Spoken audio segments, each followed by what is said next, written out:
Chers amis, bonjour, bienvenue pour cette nouvelle émission, ce nouveau partage de l'Évangile. Aujourd'hui, sur le thème la nourriture du disciple de Jésus. Voilà. Donc, c'est un passage, c'est une partage très important parce que nous sommes tous censés manger, celui qui ne mange pas, il meurt. Eh bien, spirituellement, c'est la même chose. Celui qui ne se nourrit pas, il meurt. Et nous n'avons pas envie de mourir, mais de vivre. Je souhaite à tout le monde, à vous tous. Voilà, donc il faut savoir quelle est la nourriture d'un chrétien. On va lire un passage dans l'évangile de Jean, chapitre 4, à partir du verset 27 jusqu'au verset 38. Enfin, non, on va s'arrêter au verset 34, hein, et puis on verra la suite après. Voilà, donc Jean, chapitre 4, verset 27. C'est l'épisode où Jésus donc est assis au bord du puits et il va parler à la femme samaritaine.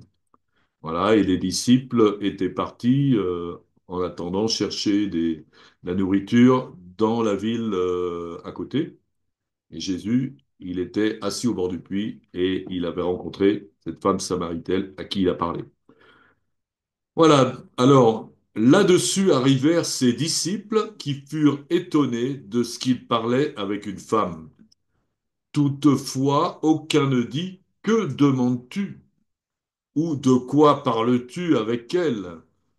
Alors la femme, ayant laissé sa cruche, s'en alla dans la ville et dit aux gens, venez voir un homme qui m'a dit tout ce que j'ai fait. Ne serait-ce point le Christ? Ils sortit, ils sortirent de la ville et ils vinrent vers lui. Pendant ce temps, les disciples le pressaient de manger en disant, Rabbi, mange. Mais il leur dit, j'ai à manger une nourriture que vous ne connaissez pas. Les disciples se disaient donc les uns aux autres, quelqu'un lui aurait-il apporté à manger? Jésus leur dit, ma nourriture, c'est de faire la volonté de celui qui m'a envoyé et d'accomplir son œuvre. Voilà donc quelle est cette nourriture dont on va parler et dont Jésus parle. Eh bien, c'est la nourriture, c'est le fait de faire la volonté de son Père. Voilà, il explique que Jésus faisait la volonté de son Père et en faisant la volonté de son Père, il était nourri. Hein.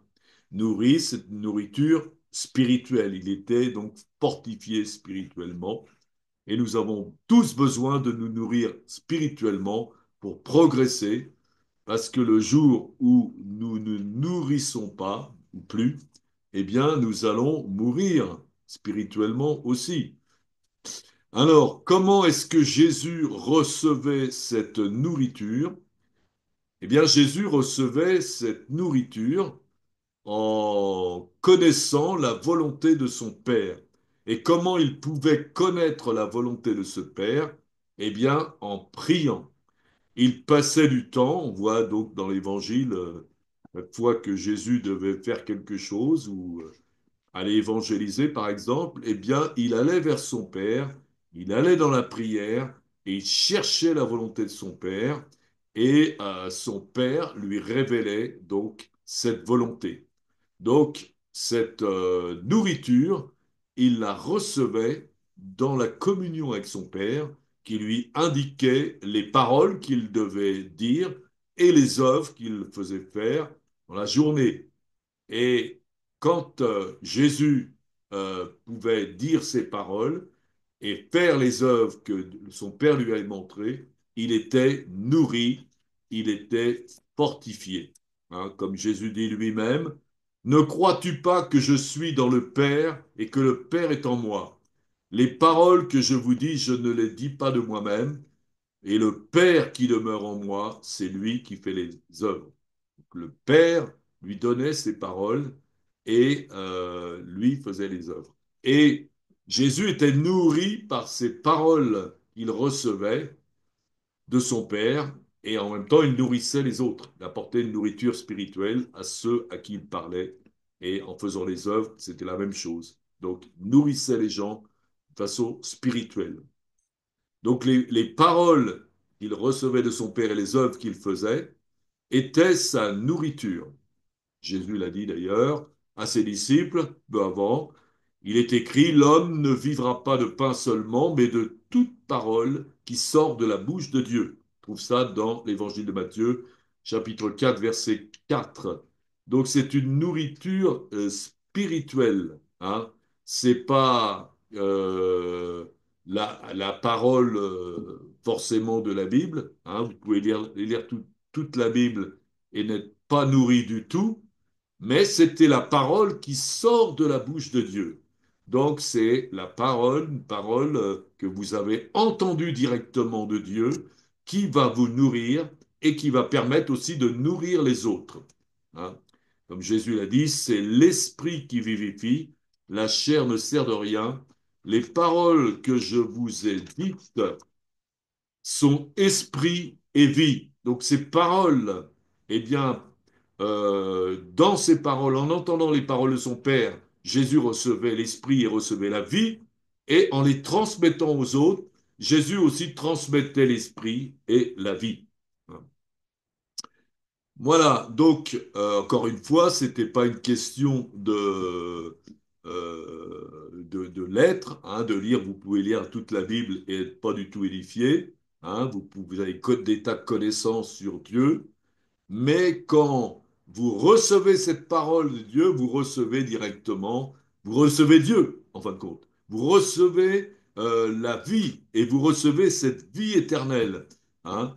Et c'est ce que nous dit d'ailleurs Paul.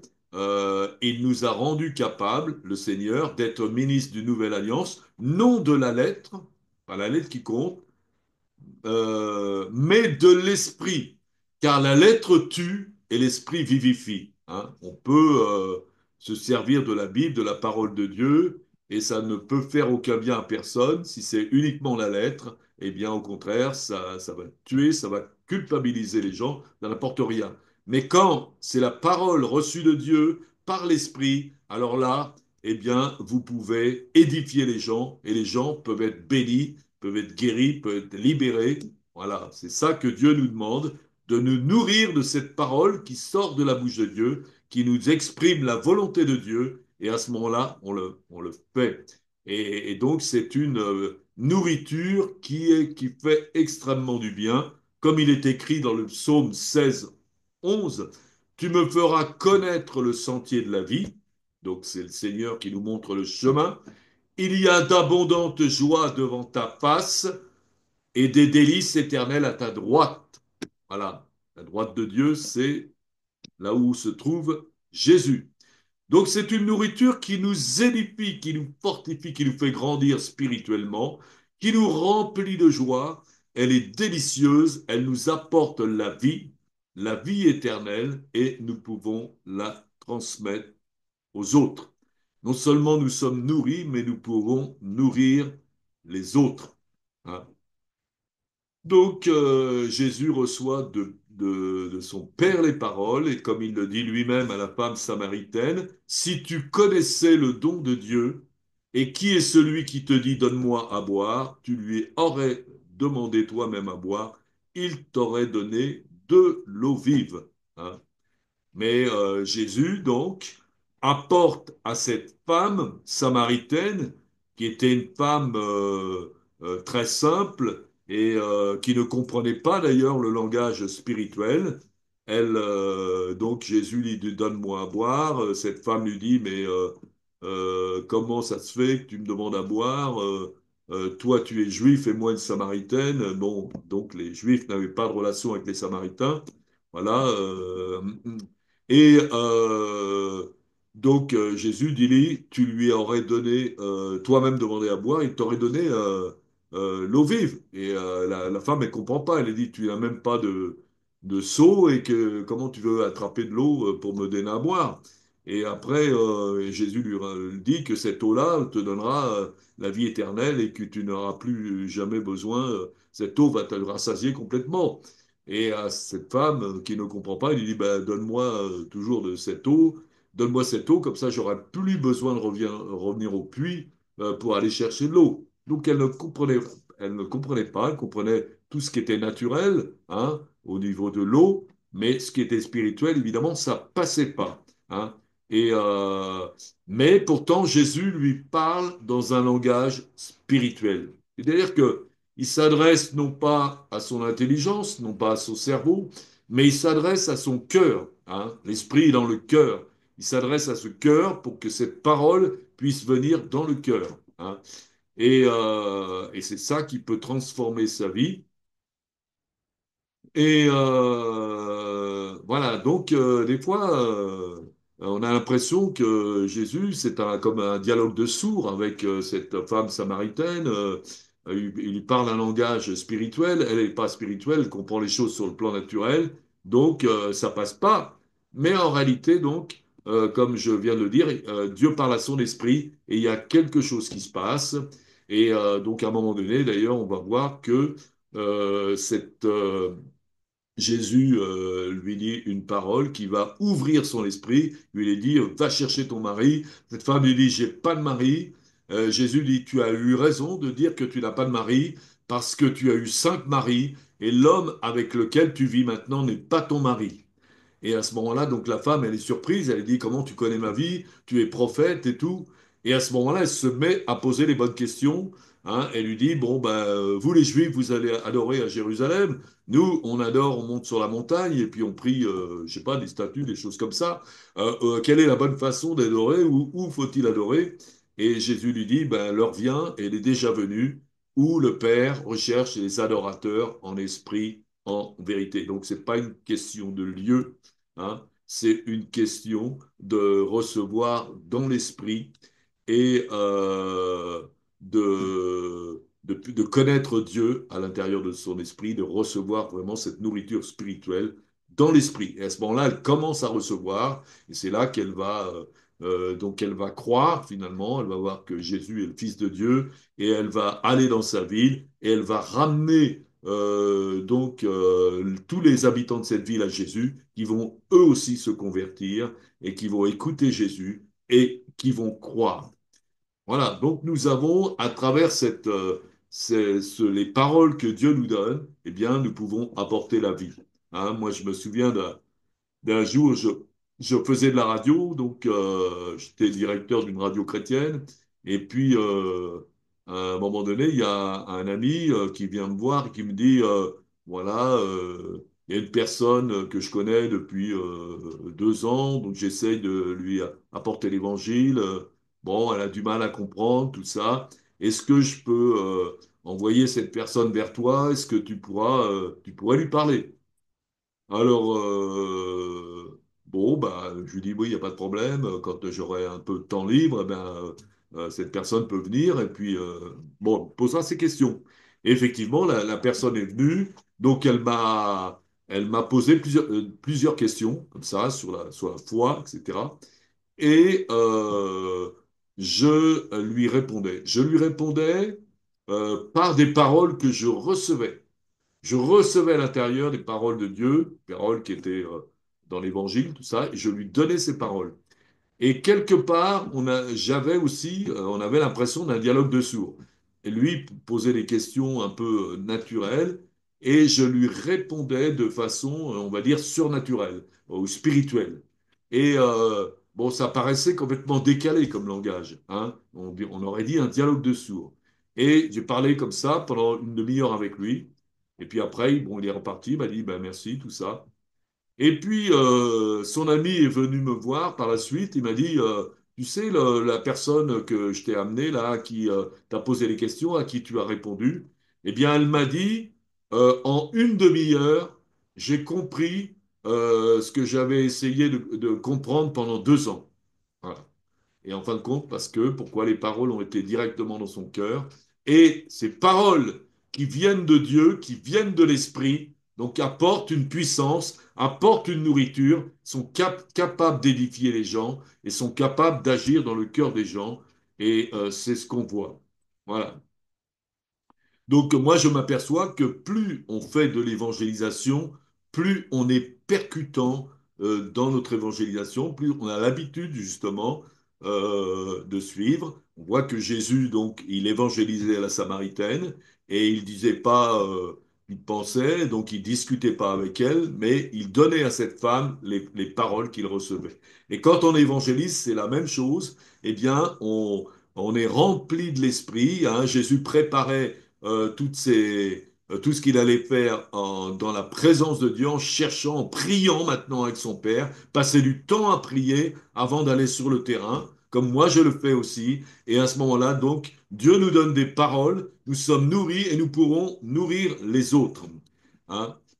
Et donc les paroles que l'on reçoit de Dieu vont nous faire grandir et édifier les autres. Et plus vous avez l'habitude de le faire, plus vous allez évangéliser, plus vous allez être percutant, plus vous êtes rempli de l'esprit. Et hein, comme on dit, c'est en forgeant qu'on devient forgeron. Et beaucoup pourront recevoir cette vie éternelle. Hein. J'étais aussi il n'y a pas longtemps à Versailles, et puis on allait évangéliser, on est allé évangéliser dans cette ville. Et puis, bon, je parlais à toutes sortes de personnes.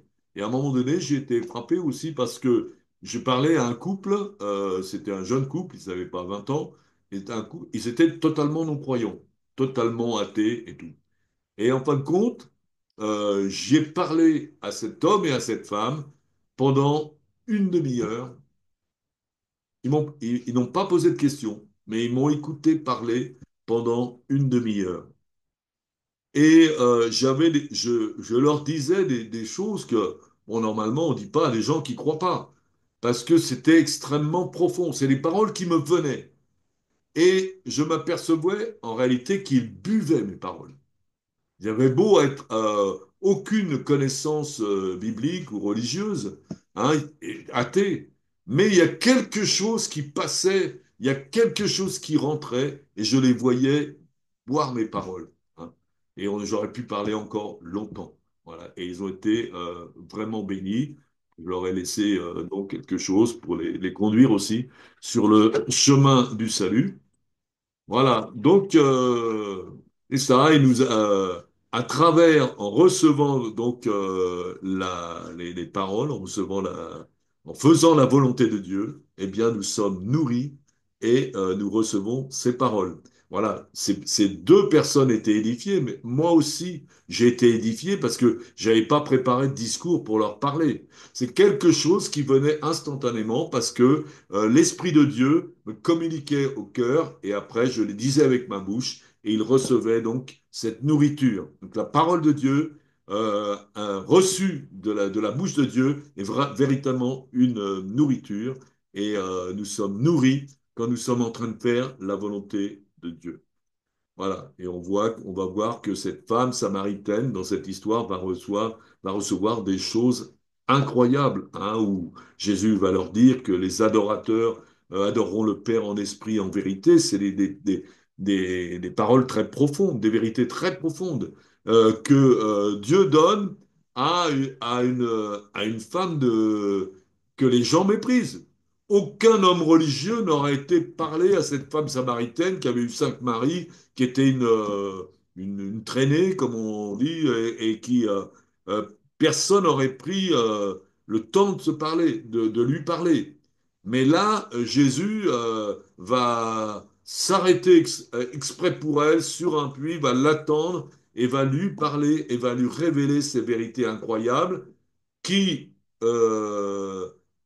lui sont révélés à lui, mais qui sont révélés aussi à la femme à qui il parle, et qui vont être révélés à des tas de gens qui vont aussi lire ce passage de l'Évangile et qui, par l'Esprit de Dieu, ces paroles vont leur être révélées. Voilà. Et quand vous avez donc reçu ces paroles révélées, eh bien, vous êtes fortifié spirituellement, vous grandissez spirituellement, et ça vous fait partie de vous. Toutes ces paroles, vous pouvez lire la Bible. Hein. Si vous n'avez pas de révélation, ben, ça va passer par une oreille, ça va sortir par une autre. Mais quand vous recevez les paroles par révélation, hein, que vous les donnez aussi aux autres, ça va rester en vous. Ça va parce que c'est une nourriture spirituelle et éternelle. Et ça va plus vous quitter. C'est comme ça qu'on grandit. Et vous grandirez, et ça va vous rester pour toujours. Voilà. Donc il faut savoir se nourrir spirituellement. Alors, donc, Jésus, il avait passé donc beaucoup de temps dans la prière avec son père, et son père donc l'avait conduit et lui avait dit, bon, bah, va voir cette femme. Enfin, bon, je ne sais pas comment il lui avait dit, mais il va y avoir une occasion, à un moment donné. Bon, ben, tu vas rencontrer une femme et à qui tu vas parler et tout ce que Jésus a fait.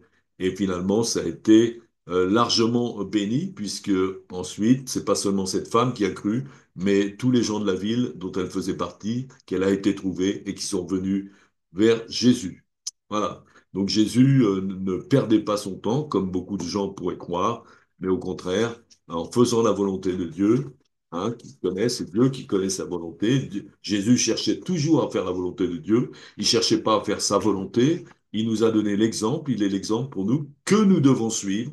Hein. Je ne peux pas chercher à faire la volonté de Dieu par nous-mêmes, mais recevoir cette volonté de Dieu et la faire. Et c'est comme ça que nous allons être fortifiés, nourris et percutants.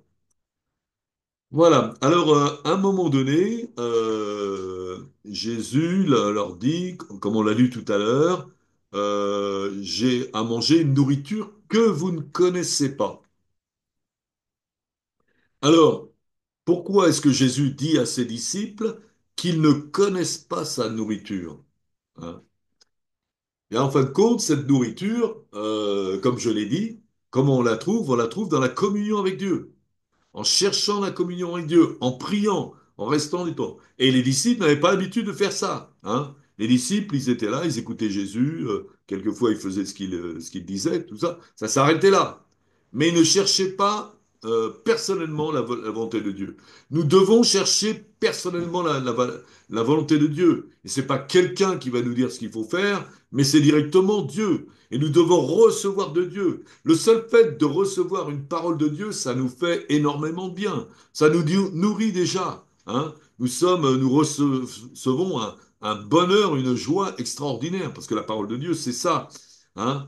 Et donc les disciples n'avaient pas l'habitude de faire ça. Hein. On voit même quand Jésus était âgé de Sémané, il demande à ses disciples de prier, ben, ils ne prient pas. Hein. Ils s'endorment et tout, parce qu'ils n'avaient pas l'habitude de faire.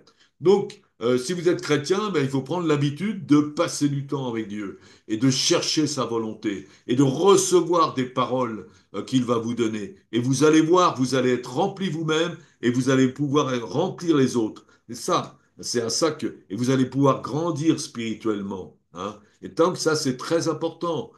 Si vous ne faites pas ça, vous n'êtes pas nourri spirituellement. Hein. Et quelqu'un qui n'est pas nourri, ben, au bout d'un moment, il meurt spirituellement. C'est pour ça qu'il y a certaines églises où les gens sont morts spirituellement. Ils peuvent aller au culte, tout ça, mais ils sont morts spirituellement. C'est ce que Jésus donc nous annonce aussi dans l'Évangile, dans l'Apocalypse. On va dire, tu te crois vivant, mais tu es mort en fin de compte. Hein. Pourquoi? Parce qu'on ne va pas chercher la nourriture que Dieu veut nous donner, on ne va pas chercher la volonté de Dieu, et on ne fait pas la volonté de Dieu. Hein. Et donc, si on veut vivre, hein, si on veut recevoir cette vie éternelle, grandir dans la vie éternelle et spirituellement, eh bien, nous devons passer du temps avec Dieu pour chercher sa volonté. Jésus est notre modèle et nous devons faire comme lui. Voilà. Donc, ensuite, on va lire un autre passage, c'est 2 Corinthiens 5, deuxième épître aux Corinthiens, verset 5, euh, au verset 17 jusqu'à 20. Alors, si quelqu'un est en Christ, il est une nouvelle créature. Les choses anciennes sont passées. Voici toutes choses sont devenues nouvelles. Et tout cela vient de Dieu qui nous a réconciliés avec lui par Christ et qui nous a donné le ministère de la réconciliation. Car Dieu était en Christ, réconciliant le monde avec lui-même et n'imputant point aux hommes leurs offenses, et il a mis en nous la parole de la réconciliation. Nous faisons donc les fonctions d'ambassadeurs pour Christ, comme si Dieu exhortait par nous. Nous vous en supplions, au nom de Christ, soyez réconciliés avec Dieu. Alors, qu'est-ce que cela veut dire être en Christ? Bon, pour être en Christ, il faut être réconcilié avec Dieu, hein. Alors vous allez me dire, ben, je ne suis pas forcément fâché avec Dieu, mais en réalité, le problème, il n'est pas là. C'est que Dieu est fâché avec nous. Pourquoi est-ce que Dieu est fâché avec nous? Hein? Pourquoi Dieu ne nous parle pas? Eh bien parce que nous sommes des pécheurs. Nous sommes dans le péché. Et Dieu est en colère contre nous, hein. Mais heureusement, ce Dieu qui est en colère contre nous, il nous aime. Et pour nous sauver de cette colère, eh bien, il envoie son propre Fils unique, Jésus, sur la terre pour que cette colère que Dieu a, hein, qui doit normalement se déclencher contre nous, eh bien, elle va se déclencher contre Jésus. C'est pour ça que Jésus va monter volontairement sur la croix, il va être crucifié, il va souffrir, et il est mort pour nos péchés et ressusciter les morts. Donc, par la, quand on croit en Jésus, Christ, le Fils de Dieu, par révélation du Père, eh bien, par sa mort sur la croix, nous sommes délivrés du péché et de ses conséquences éternelles, châtiment éternel, l'enfer. Et par sa résurrection, nous renaissons à une vie nouvelle. C'est-à-dire que euh, nous devenons une nouvelle créature. Dire que l'ancienne créature que nous étions, eh bien, c'est l'apôtre Paul qui nous dit ça. Il nous explique ce qu'est la vie chrétienne, en fin de compte. Et l'apôtre Paul dit, j'ai été crucifié, crucifié en lui, en Christ. Ce n'est plus moi qui vis, c'est Christ qui vit en moi. Donc, quand ce n'est plus vous qui vivez, l'homme pécheur que vous étiez, et que c'est Christ qui vit en vous, vous êtes maintenant une nouvelle créature. Vous êtes quelqu'un de nouveau, avec l'Esprit de Dieu en vous, qui va vous conduire à avoir cette relation avec Dieu et à pouvoir faire sa volonté. Avant, vous ne pouvez pas le faire, hein. Donc, quand nous sommes en Christ, ça veut dire que nous sommes nés de nouveau. C'est ce que Jésus a expliqué aux pharisiens Nicodème. Nous sommes devenus une nouvelle créature. Nous sommes devenus des gens spirituels et nous sommes amenés à grandir spirituellement. Alors, on voit que dans ce passage qu'on a lu, hein, donc nous recevons plein de bonnes choses, hein. Donc, grâce à Jésus, nous sommes réconciliés avec Dieu. Et Dieu nous donne quoi? Eh bien, il nous donne plusieurs choses, hein. Il nous donne le ministère de la réconciliation. C'est-à-dire que maintenant, vous êtes capable de travailler pour Dieu. Vous avez reçu un ministère. Vous avez reçu, je veux dire, les grandes lignes de sa volonté, qui est de servir Dieu. Un ministère, c'est pas, bon, c'est pas, vous n'êtes pas devenu un ministre, image de quelqu'un de très important, quoique c'est important aussi, mais vous êtes devenu un serviteur de Dieu. Vous pouvez le servir, hein, et donc le ministère de la réconciliation, c'est-à-dire que euh, Dieu va se servir de nous pour réconcilier les gens avec Dieu, par Christ. Donc pour annoncer l'évangile. Voilà. Donc c'est à cela que nous sommes appelés à faire. Si vous avez été réconcilié avec Christ, hein, eh bien, vous devez maintenant travailler pour Christ en apportant vraiment aux autres cette réconciliation par d'évangélisation. Parce que nous avons reçu ce ministère de la réconciliation. Il est dit aussi que nous avons en nous la parole de la réconciliation. C'est-à-dire que, eh bien, Dieu met cette parole de réconciliation en nous et nous allons aussi la transmettre en nous. Nous sommes fortifiés, nous, spirituellement, par cette parole, par l'Esprit de Dieu, et nous apportons aussi cette parole qui nous permet que les autres puissent être réconciliés avec Dieu et deviennent ce qu'on est devenu, des nouvelles créatures et des gens qui ont ce ministère de la réconciliation.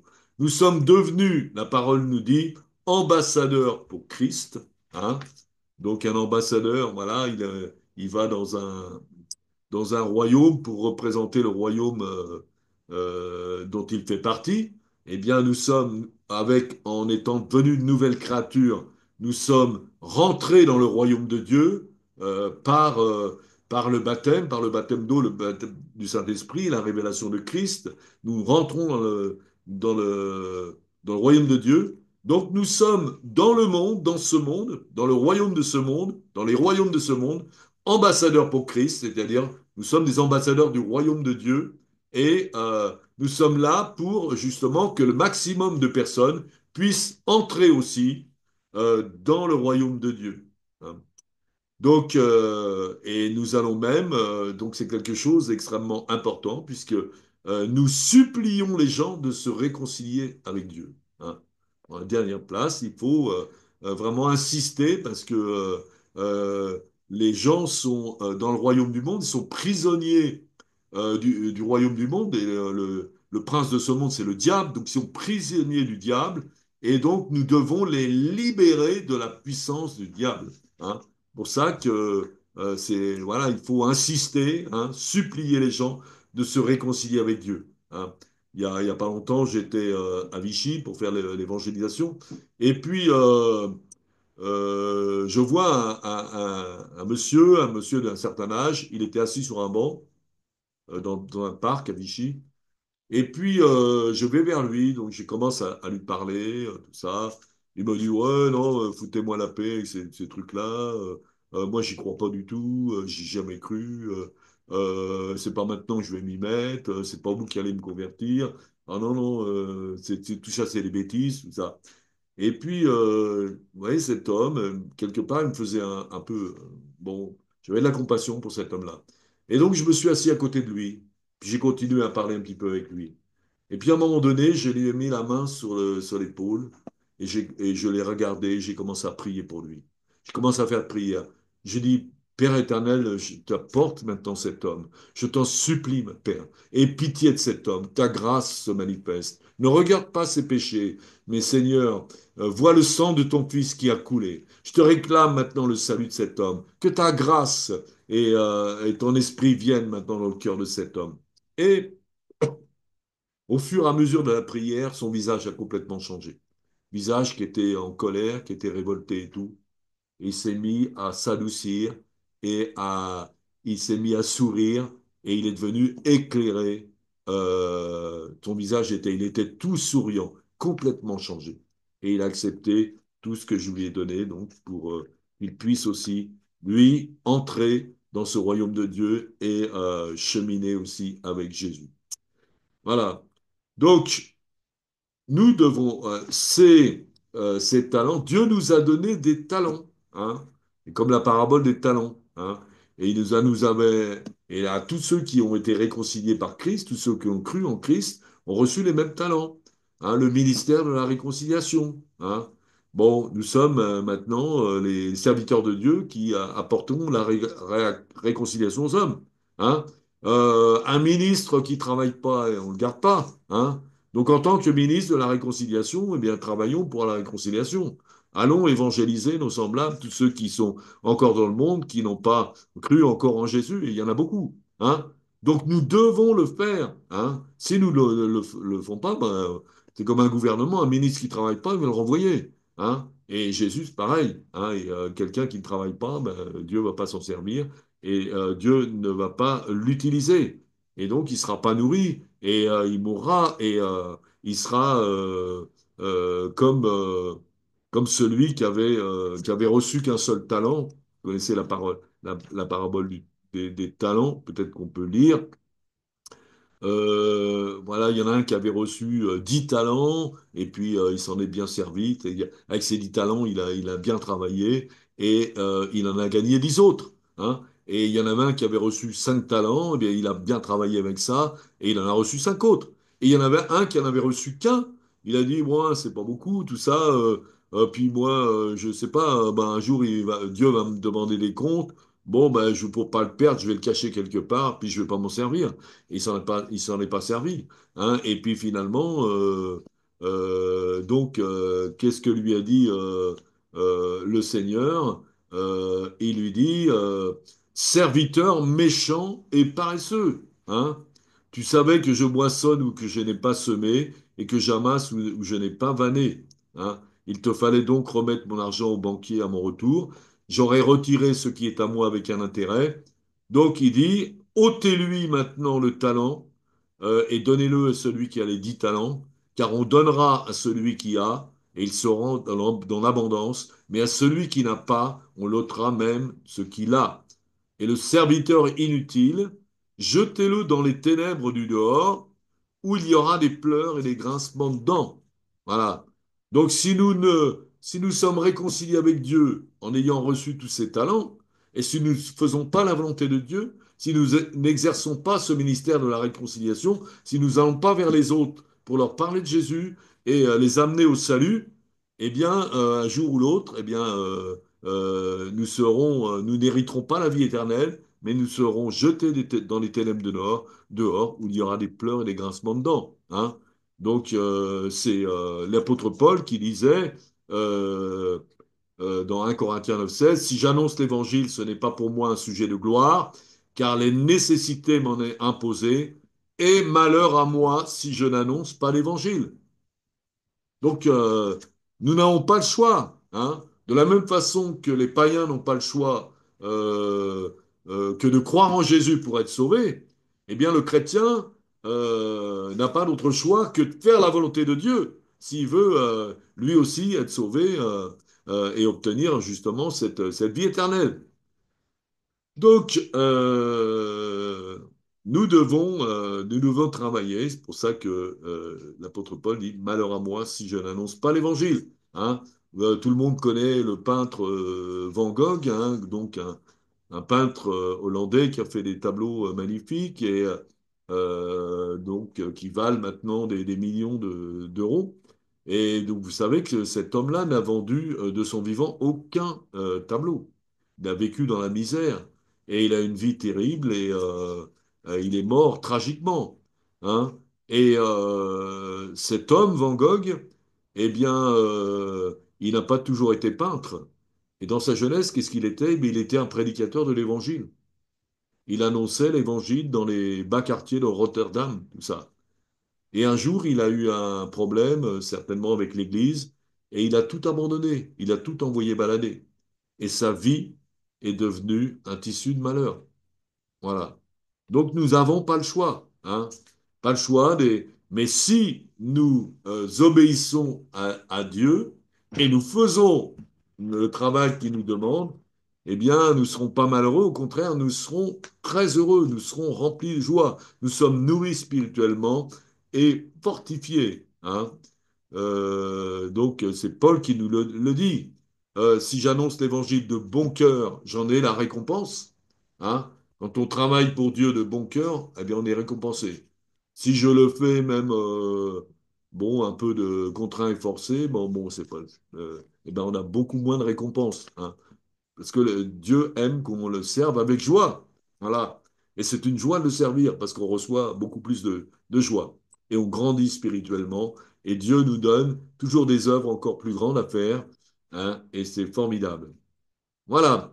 Donc, Jésus, d'ailleurs, a montré la volonté de Dieu à ses apôtres, à ses disciples, dans ses grandes lignes. Hein.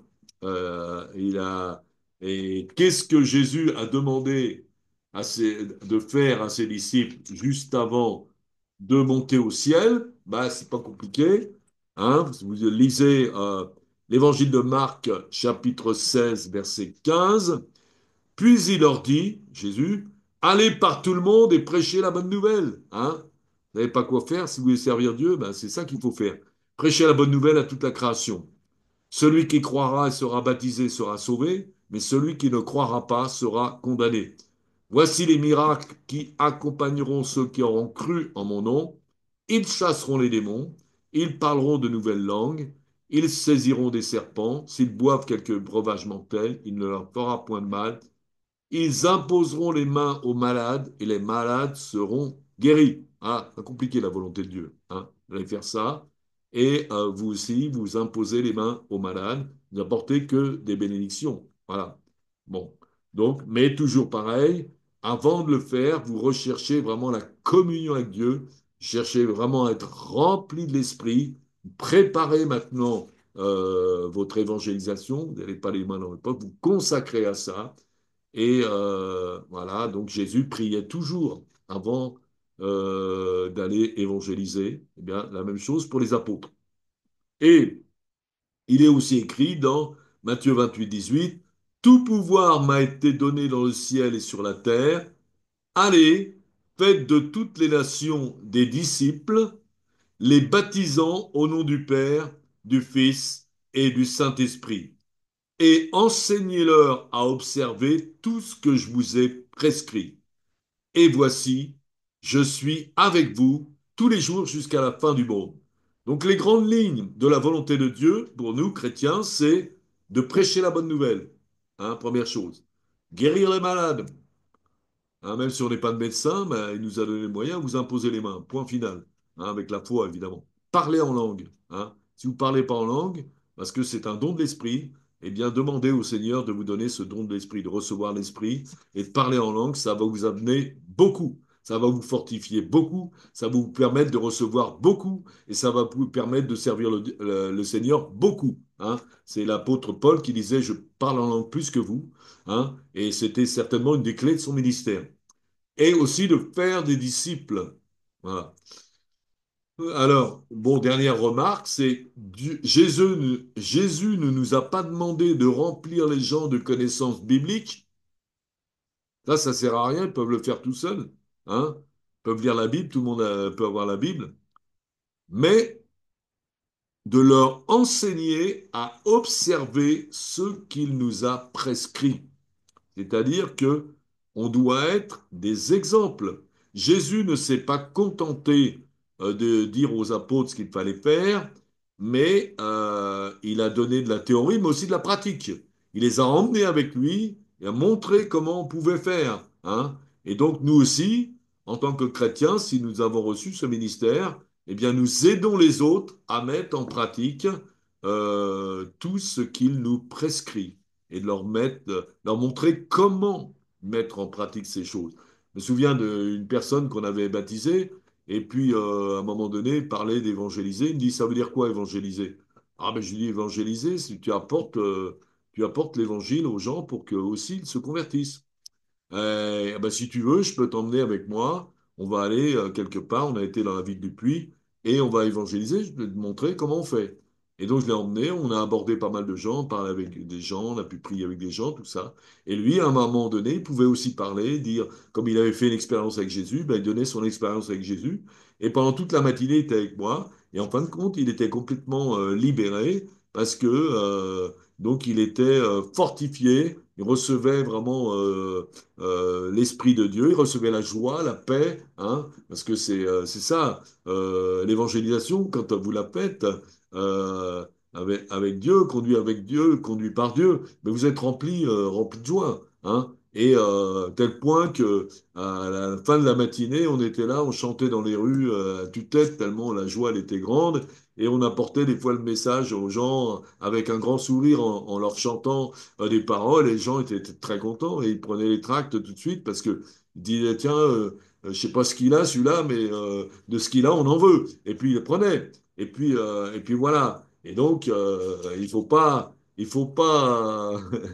s'en passer, hein. On a besoin de ça, on a besoin d'être nourri, hein. Et plus vous allez vous nourrir de la parole de Dieu, de faire la volonté de Dieu, plus vous allez être rempli, hein. Plus vous allez être vivant. Et plus vous allez être joyeux aussi, hein, parce que le royaume de Dieu, c'est la paix, la joie par le Saint-Esprit. Plus vous allez être rempli d'esprit. Voilà. Ben, que le Seigneur vous bénisse et vous aussi, eh bien, allez, hein, vous commencez, vous priez et puis vous dites, Seigneur, conduis-moi, aide-moi. Maintenant, je vais aller sortir dans la rue, je vais aller parler aux gens, je vais leur annoncer ta bonne nouvelle et vous allez être heureux. Et si vous avez besoin, ben moi je peux vous aider aussi, hein. Vous pouvez m'appeler par téléphone et puis dire, tiens, j'aimerais bien que tu me montres comment évangéliser. Des fois, bon, ça nous arrive, on va dans les églises, on va un peu partout, de loin, pour mettre les gens, leur montrer comment évangéliser. Moi, c'est comme ça que j'ai fait avec mon épouse. Avant de se connaître, bon, on s'est fréquenté, puis je lui ai dit, bah, tiens, je vais l'emmener évangéliser. Elle n'avait jamais fait. Et puis, bon, bah, maintenant, elle a l'habitude, elle le fait naturellement. Au départ, elle ne savait pas comment faire. Elle a été timide, comme tout le monde. Et puis maintenant, vous pouvez la laisser seule dans une grande ville, à Clermont-Ferrand, tu vois, elle va parler toute la journée avec les gens. Voilà, c'est ça, hein. C'est ça que le Seigneur veut vous donner et que je peux vous aider aussi à acquérir. Eh bien, que le Seigneur vous bénisse tous et puis vous remplisse de son esprit, vous conduise maintenant dans toute cette volonté. Et je vous dis donc à très bientôt.